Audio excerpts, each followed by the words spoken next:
I'm Gashaneh. I'm the ERNE program coordinator from for Ethiopia program, and I will take you through the main challenges on supply chain management in Ethiopia throughout the ERNE program implementation period. Next slide, Lucy.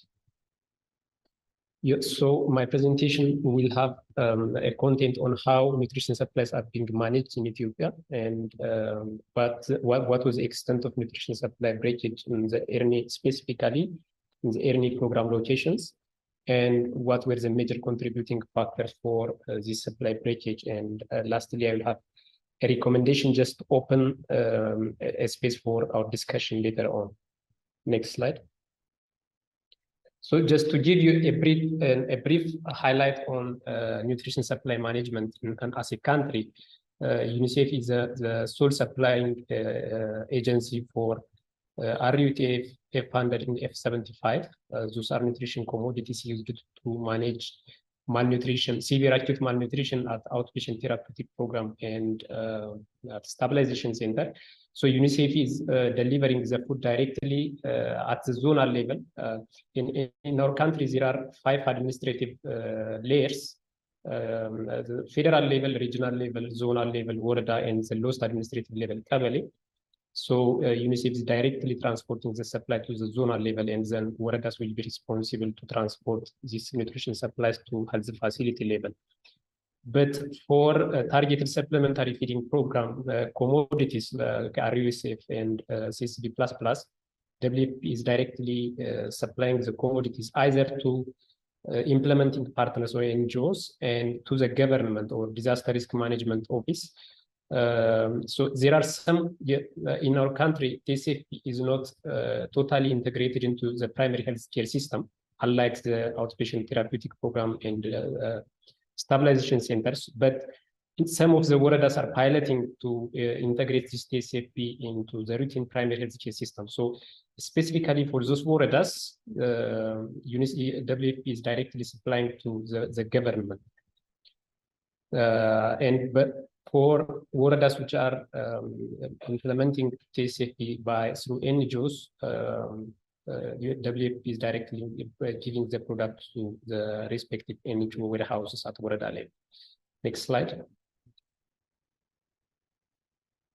So just this essential nutrition supply stockout was one of the biggest challenge encountered throughout the ERNE project lifespan, and only in 2022, there was a region-wide shortage of TCFP products, specifically in Somali for up to 6 consecutive months and for up to 5 consecutive months in Amhara. Even if the extent of the problem is huge for TCFP products, there is also RUTF or ready-to-use therapeutic food supply interruptions. So at different times different times across the 2 regions. So you can see how much the extent of the food supply breakout is huge. Next slide. So when it comes to the major contributing factors for this supply breakage, on top of the list, poor planning and forecasting of needs is one of the biggest challenge. In some of the locations, there is an under-planning of resources, and in some of the other locations, there is sometimes overestimating of the need. So it leads to shifting the product into the areas where there is a small number of caseloads. So there is a poor planning and forecasting of need. The second one is there is also procurement delay and inflation, especially this RUTF, F100, F75, most of the time they are being imported from abroad. So there will be a delay in the supply chain, and the inflation have also affected the supply chain system hugely. And there is overstretched government transportation system. Even if there is enough supply at zonal warehouse or regional warehouse, sometimes because of lack of transportation to the final service delivery point, we frequently face a challenge of stock out at the facility. And lack of proper storage at various stages of the supply chain. This is also one of the contributing factor for the breakage. Next slide.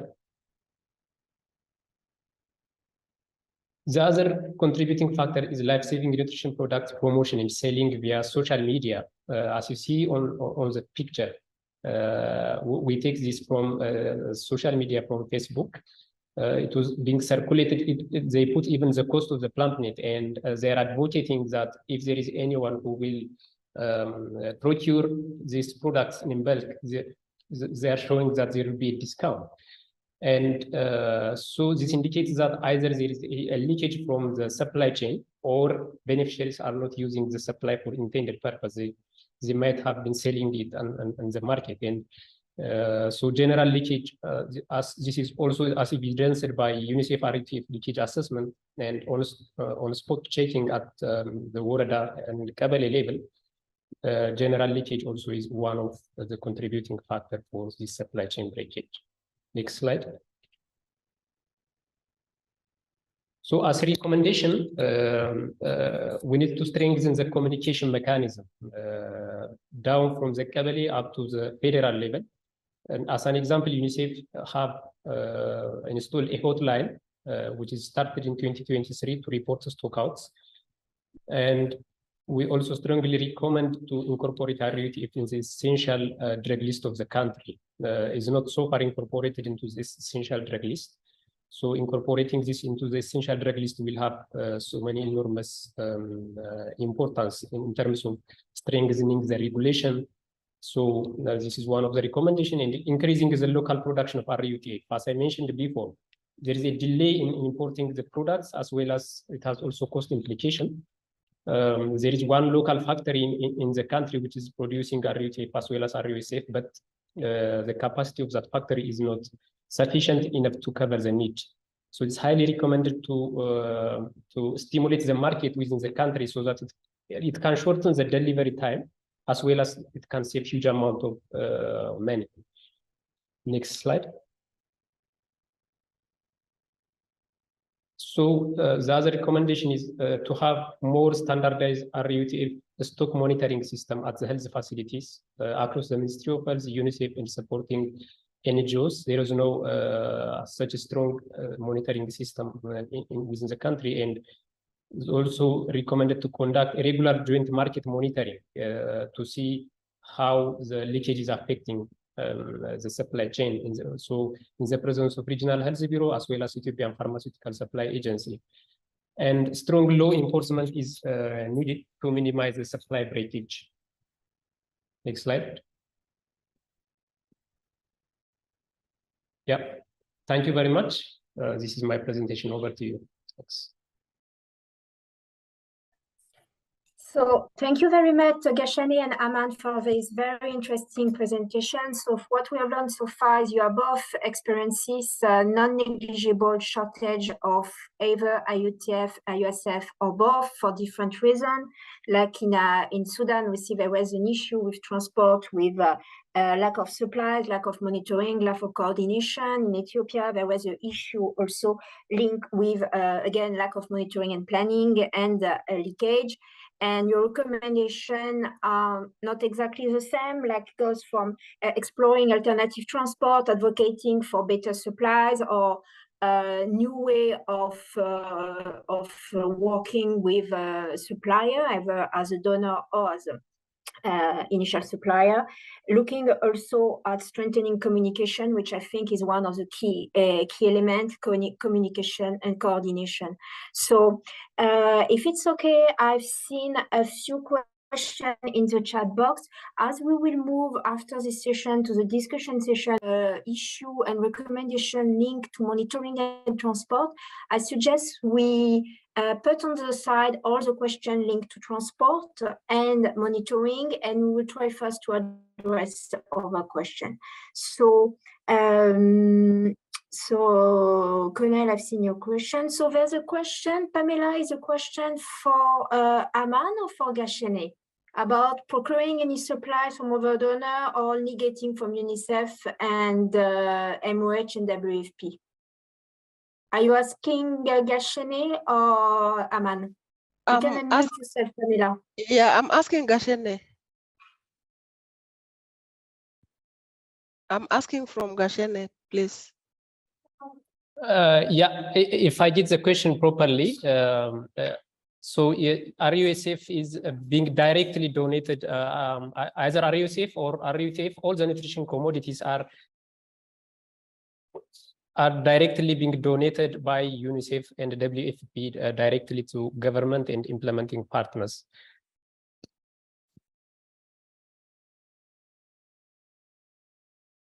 And is this enough? Actually, the question was, is this enough or do you have gaps?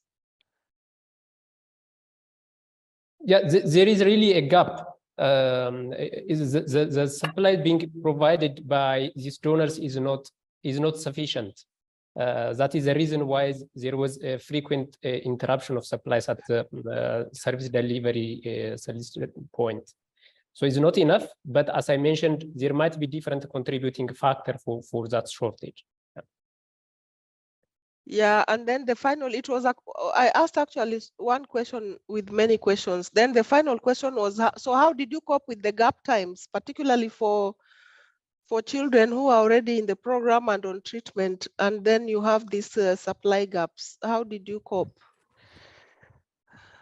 Yeah, that is really an interesting question. So we have been trying to use a simplified approach whenever there is a gap, for example, on RUTF. We were asking on the coordination system to shift into the either RUSF, but we are not successful in this regard. So we were forced to discharge children without being cured from the program, and it has really contributed for poor recovery rate sometimes, and for defaulter. We have quite a lot of number of defaulters because of this supply breakage. So it was not well mitigated, and there was no mechanism to address these children when there is a shortage of supplies. Yeah, thank you. That's all. Thank you, Pamela, and thank you, Gashaneh, for answering. Aman, you want to say something? Yeah, just to share a complimentary comment about the question raised by Pamela. So sharing the experience in GRC, where we, during the period of stock hour also, we managed to supply, to buy in directly with the concerned budget, the nutrition supply. And also during the period of gap, the adaptation that we find is the sensitive activity under the behavior change by reinforcing the home garden activities through providing more availability of food in households level, and also increasing also the cooking demonstration activity. So this kind of adaptation we used during the implementation of program in GRC. Yeah. Thank you, Aman, for this addition. So Aman used to be the program manager of also a program in DRC. So he has both experience from Sudan and DRC. And it's true that in DRC, we tried to set up a non-product-based approach, trying to encourage better eating to cope with the shortage of IUSF. There was a question also on identifying needs. We saw that planning sometimes is one of the major challenges. For both Aman and Gashaneh, how did you identify the need? How do you calculate, how do you identify what was the right amount of IUTF and IUSF to ask for? Thanks, Diane. For Ethiopian context, usually the procedure is we have a community level screening, which is being made by the health extension worker. So that figure will be used for planning purpose. So we will know the number of beneficiaries who are severely malnourished or moderately malnourished. So based on that figure, we will submit the request in a monthly basis. But the problem is there is a concern on the screening itself. Sometimes because of access issue, we are not going to screen in a regular basis, or there is a quality on the screening. So sometimes there is overestimating, and sometimes there is underestimating of the number of malnourished children. But the basis for this estimation is mainly on using the monthly screening data. But now, because of this challenge, WFP and UNICEF are now shifting their modality to use the proxy GAM rate and the number of population per warada, rather than relying totally on the number of screened children. But it has also its own problem. Just to estimate the GAM rate for the waradas is just a proxy data. It doesn't reflect the real situation at the warada level. So there is still a dilemma on estimating the number of beneficiaries. And this is also really contributing for the supply breakage at different times. Thanks. Thank you, Gashaneh. Aman, do you want to add on what Gashaneh says, sharing your experience from either DRC or Sudan? Yeah. So in addition to what Gashaneh said, for the continuity need, the system that we are using in Sudan and also in DRC is based on the number of children admitted at the program. So we are supplying also in a quarterly base for every 3 months. We are forecasting based on the admission and also with the picture that we share in the presentation based on the seasonal need or calendar. We are also forecasting the need based on all these prevision, and we are supplying health facility on the quarterly base. Yeah. Thank you, Aman. Amadou? Oui, bonjour à tout le groupe. Donc, moi, je suis Amadou Alzouma, je suis programme officer pour ECHO au Niger. J'ai écouté avec attention les interventions des collègues de l'Éthiopie et du Soudan sur l'estimation du nombre d'enfants dans le besoin en termes de prise en charge et les intrants nécessaires. Effectivement, dans les formations sanitaires au Niger aussi, cette estimation est faite sur le même modèle de l'Éthiopie et du Soudan. Mais la limite de ces estimations, c'est que aujourd'hui, notre discussion, c'est vraiment dans les contextes fragiles et donc dans les zones affectées par les conflits, il y a beaucoup de mouvements de population qui se font avec une cible additionnelle qui vient souvent d'autres régions où les gens ont été obligés de se déplacer pour venir dans de nouvelles zones d'accueil et souvent même des pays voisins et qui ne sont pas pris en compte dans le cadre de ces estimations-là. Donc, ce serait bien de ne pas se baser seulement sur la prévalence nutritionnelle de la zone, mais il faudrait aussi, dans l'estimation des intrants, prévoir aussi d'autres contingences. Donc, je pense que si pour pouvoir avoir une estimation assez réelle des intrants, il faudra prendre en compte un peu toutes ces considérations-là. Donc, ça, c'est un aspect. Maintenant, je ne sais pas, ce que j'ai cru comprendre, c'est qu'il y a des discussions qui vont se faire sur la chaîne d'approvisionnement et peut-être les difficultés au niveau des formations sanitaires. Peut-être que je peux réserver mes autres interventions au niveau de ces discussions-là, parce que j'ai aussi beaucoup à dire par rapport à la chaîne d'approvisionnement, par rapport aux nouvelles façons de faire pour pouvoir éviter de tomber dans des ruptures d'intrants au niveau des districts sanitaires. Merci.